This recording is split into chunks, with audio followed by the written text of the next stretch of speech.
All right, brother, let's talk. Life doesn't reward intelligence.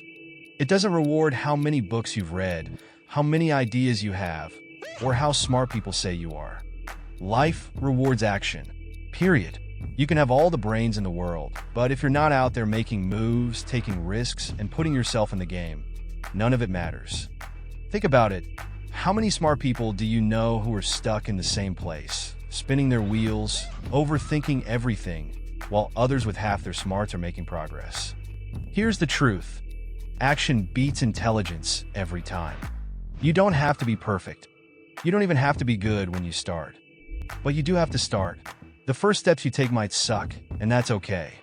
Because consistent action, even if it's messy, leads to growth. It leads to improvement. It leads to results. And guess what? Every successful person you look up to started by being bad at something. They took action anyway. But here's where most people get stuck. Excuses. Brother, we're all so good at convincing ourselves why now isn't the right time, why we're not ready yet, or why the little effort we can give isn't enough. Maybe you've told yourself, I'll start tomorrow, or this isn't the right time for me, or even, what I can do won't make a difference. Let me be real with you. Those excuses, they're holding you back. You don't need the perfect plan. You don't need everything figured out. You just need to start small. Take the tiniest, most manageable step you can. It might feel like nothing, but those small steps, they add up over time. Progress isn't about giant leaps. It's about showing up every day and chipping away at your goals. Think of it this way. A drop of water on a rock seems insignificant, but over time, it can carve through solid stone. Your actions are the same. They might seem small today, but they create momentum. They build strength. And before you know it, you've made progress you didn't think was possible. But you'll never get there if you let excuses stop you. Now let's talk about discipline. Everyone loves to talk about motivation, how to get it, how to keep it. But let me tell you something.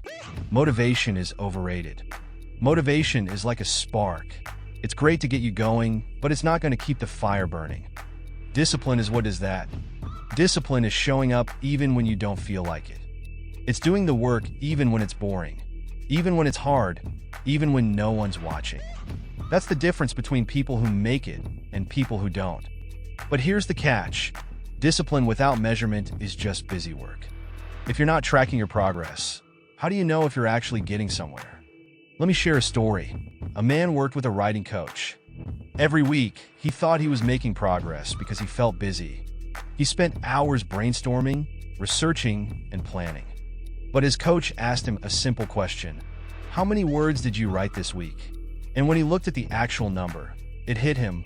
All that work he was doing wasn't producing results. He was fooling himself. That's when he learned the importance of measuring progress. Whatever your goal is, find a way to measure it. If you're working out, track your reps or the weight you're lifting. If you're building a skill, track the hours you're putting in or the milestones you're hitting. Numbers don't lie. They show you where you're at and where you need to go. They keep you honest. Because without measurement, it's too easy to feel like you're doing enough when you're not. And here's the thing. When you start measuring, you'll realize just how much more you're capable of. You'll see the gaps, sure, but you'll also see the wins. And those wins, no matter how small, will fuel you to keep going. Finally, let's talk about engaging with the world. Because at the end of the day, that's what all of this is about. Your goals, your discipline, your progress, it all matters because it brings you closer to real, meaningful experiences. Life isn't lived in your head. It's lived out there, in the messy, unpredictable, beautiful chaos of the world. So here's my challenge to you. Find a measure that matters to you. Decide what's important and then take action. Start small, but start now. Track your progress. Be disciplined. And most importantly, don't just sit on the sidelines waiting for the perfect moment. Life doesn't wait. The rewards go to those who step up, who try, who fail, and who keep going anyway. You don't need to be the smartest. You don't need to have it all figured out. You just need to take action. The rest will follow. Now go handle your business, brother. I'm rooting for you.